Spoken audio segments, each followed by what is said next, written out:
Good morning everyone. আজকে আমি রান্না করব হেলদি ডায়েট। তিতা করলা ভাজবো আর শাক নিয়েছি, লাই শাক ডালের মধ্যে দেবো, আর ছোটো মাছ রান্না করব বেগুন আর ঝিঙে দিয়ে। তো প্রথমে আমি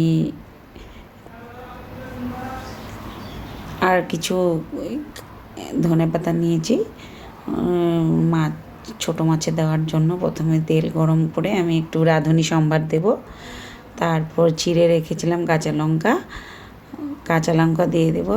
রাঁধুনি আর কাঁচা লঙ্কা একসাথে ভেজে তারপর আমি পেঁয়াজ কুচি দিয়ে দেবো। পেঁয়াজগুলো আমি কেটে রেখেছি, 2টি বড় সাইজের পেঁয়াজগুলো দিয়ে আমি লঙ্কা রাঁধুনির সাথে ভালো করে ভেজে নেব।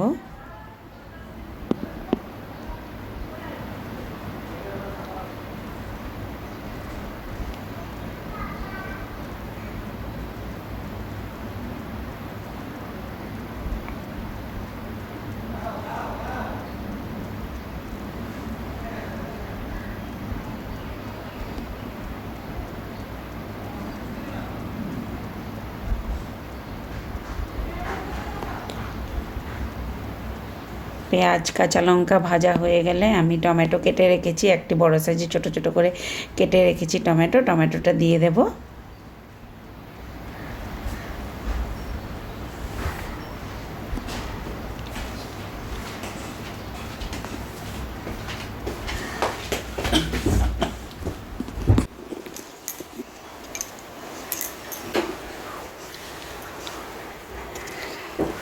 টমেটোগুলো দিয়ে পেঁয়াজ আর লঙ্কার সাথে ভাজা করে নেব।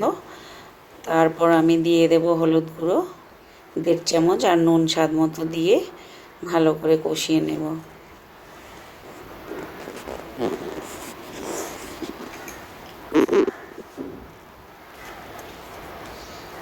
হলুদ গুঁড়ো দিয়ে দেব 1.5 চামচ।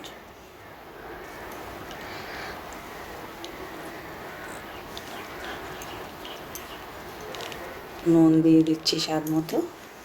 এবার নুন আর হলুদের সাথে টমেটো, পেঁয়াজ, কাঁচা লঙ্কা ভালো করে ফ্রাই করে নেব। বন্ধুরা, তোমাদের আমার ভিডিওগুলো ভালো লাগলে লাইক, কমেন্ট, শেয়ার, সাবস্ক্রাইব করবে, আমার পাশে থাকবে। এই মশলাটা ভালো করে কষানো হয়ে গেলে আমি কেটে রাখা বেগুনগুলো দিয়ে দেব।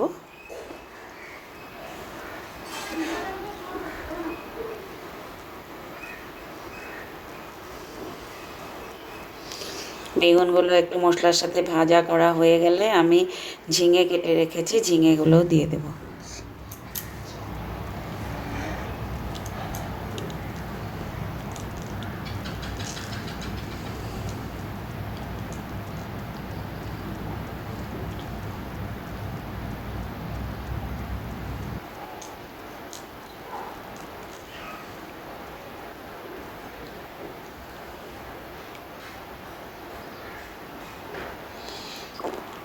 ঝিঙে বেগুন মশলার সাথে ভালো করে কষিয়ে তারপরে আমি কাঁচা মাছটা দিয়ে দেবো। এই রেসিপিটাতে জল দেওয়ার প্রয়োজন নেই, কারণ ঝিঙের থেকে অনেক জল বেরোচ্ছে, এতে আমার রান্না হয়ে যাবে। আর মাছটা যেহেতু একদম তাজা ছিল সেই জন্য আমি ভাজা করিনি। এই তাজা ছোটো মাছটা ভাজা করলে এর ভিটামিন তো যেতই, আর এটা স্বাদও লাগতো না খেতে। আর এই তাজা কাঁচা মাছটা বানালে খেতে খুব ভালো লাগে। এই যে আমি ধুয়ে রাখা মাছগুলো দিয়ে দিলাম, কাঁচা মাছটাই দিয়েছি, এটা টেস্টটা খুব ভালো লাগে ভাতের সাথে।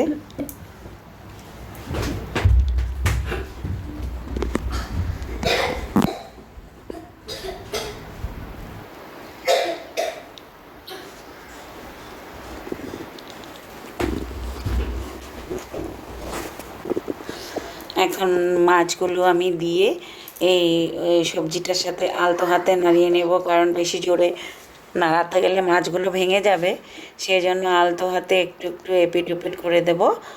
আর জলটা শুকাতে দেবো, ঝিঙের থেকে প্রচুর জল বেরিয়ে গেছে। এবার আমি একটু ধনেপাতা কুচি দিয়ে দিলাম। এই মাছটাতে আর অন্য কোনো মশলার প্রয়োজন নেই, জিরে ধনিয়ার প্রয়োজন নেই, কারণ এটাতে তোমার এই ধনেপাতাটাতে ভালো একটা ফ্লেভার আসবে। হলুদ গুঁড়ো আর নুন দিয়ে হয়ে গেছে মশলা। এই যে আমার ছোটো মাছের তরকারি একদম রেডি। এই যে তিতা করলা ভাজা করেছি, ওই লাই শাক দিয়ে ডাল করেছি, ওটা করেছি স্যুপ, আর এটা ছোটো মাছের চচ্চড়ি। ধন্যবাদ।